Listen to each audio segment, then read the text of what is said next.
Yeah, that's what Schmitty said on the radio broadcast. Man, I think we were all getting frustrated, players, coaches. I know I was. But you got to give our guys credit, man, to hold that team to 73 points. They are a high-power scoring machine type team. Those three guards are as good as there is in mid-major basketball. They had 9 assists, 11 turnovers, so their ball movement wasn't as good, and that had a lot to do with our defense. So, we out-rebounded them by 8.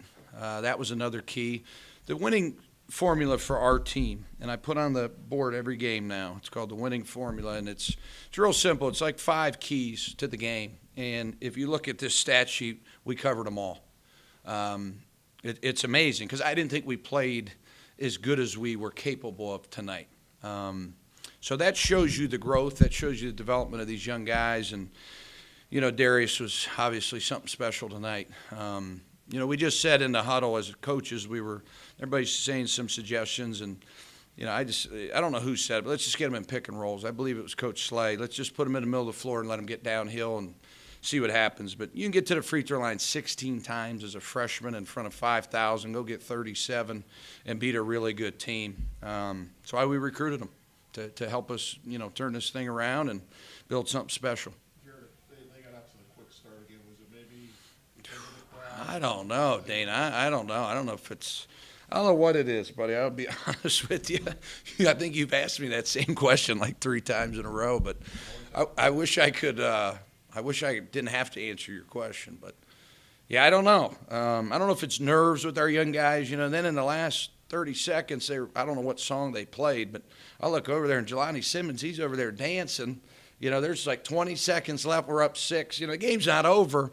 And I just look at Slay. I said, these guys are something else. They're just young and they got a lot of energy, and they just haven't been in these types of situations. And it kind of shows you the youthfulness of our team. Maybe a question you can't answer. Probably the biggest crowd here in years, with all due respect. Kind of, what's that mean? Well, Darius mentioned, now maybe this is turning into a basketball community. Well, we got to have both. That when I got hired, whatever it was last, 2 years ago in April, there's been a lot of good basketball in the Valley and the surrounding areas. Youngstown's had a lot of good players, but we want to build a culture in a program where you see those fans out there, and it really, really means something to you to play so hard for those people. And there's a group of kids down there right now that the guys are lined up signing autographs. That's how you build the thing, Dana. And you see us out in the community, you see us out there. It's not just about basketball anymore. Being a head coach is really, there's basketball, there's the academic piece, the psychological piece, the development piece. But one of the big pieces in basketball now, or in any sport, is developing a program and a culture that gets you out in this community. And that's what we tried to do, and man, what an awesome crowd. Let's say 5,000 tonight. So it's a test to our guys, hard work, and I'm sure those people will come back a week from next Saturday, hopefully, and maybe sell the place out. Their leading scorer, Marcus Roddy, he had some really foul trouble. Did that help you a lot as far as, weathering that? Yeah, those kids, Brian, those 3 kids are really good. Adi's such a good player going left. Tarkus had 7 threes on us up there in the first half. They torched us, to be honest with you, up there in Chicago. So we hadn't beaten Coach McLean. We were 0-3. It's nice to beat those guys. I know it's the 6th win, but sometimes you look at matchups. UIC's been a tough matchup for us. So it's good for our guys. I think they feel really good about getting over the hump with those guys. What's Jerrod's status? He had a concussion, John. We all were in here, after the game, and we didn't know it was a concussion at that time.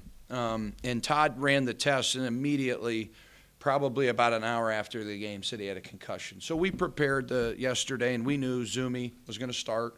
We knew Kendall was going to get some minutes. We knew we were going to have to play some different lineups.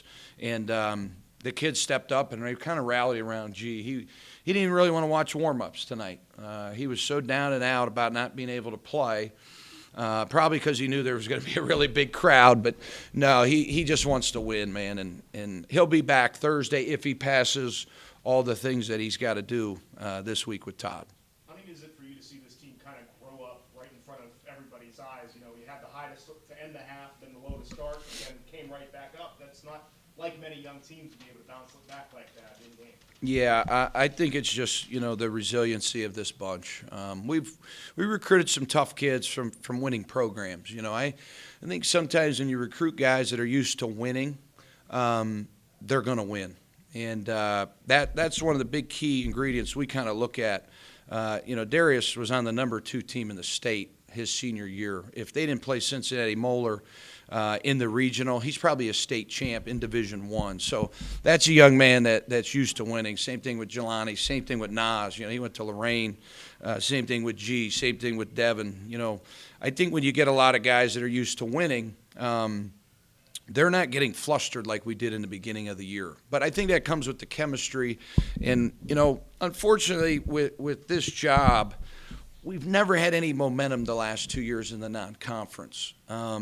So that's something I'm really trying to get fixed so we can get more home games, so we can have crowds like this. So not only can we impact the community, get some excitement, but our players can get some momentum heading into conference play. We've played all these bye games. It's nice to play high major schools, but it doesn't really get a fan base in here.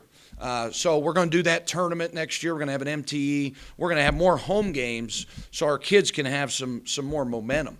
And I think now you're seeing the momentum, what it can do, and the confidence. If we could get a little more of that in the preseason for next year, look out, because we got everybody back. That MTE solidified then? It's close. And I wouldn't say it's solidified. I would say it's a work in progress. When we get the contracts, we'll put it out there. But we're very, very close to getting that thing done. Jerrod, you midway through the second half in that drive, you kind of went full court defense. That kind of lit a spark there. Yeah, we try to change it up, Dana. Sometimes when you can't put it in the basket, you got to get it done with your defense. And that's what we were trying to do. We were trying not to steal the ball, but if it presented itself, get a steal. But let's waste some clock. Let's get them out of rhythm. I thought they were in really good rhythm attacking and getting downhill.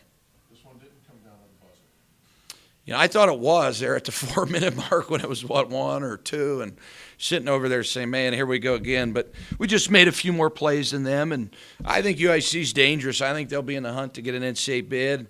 I think everybody nationally thinks it's Wright State, Northern Kentucky, and they should because they're the best 2 teams in the league right now. But UIC's very good, too. Nas said after the Cleveland State game that, we're going to win out, and you said, I remember that.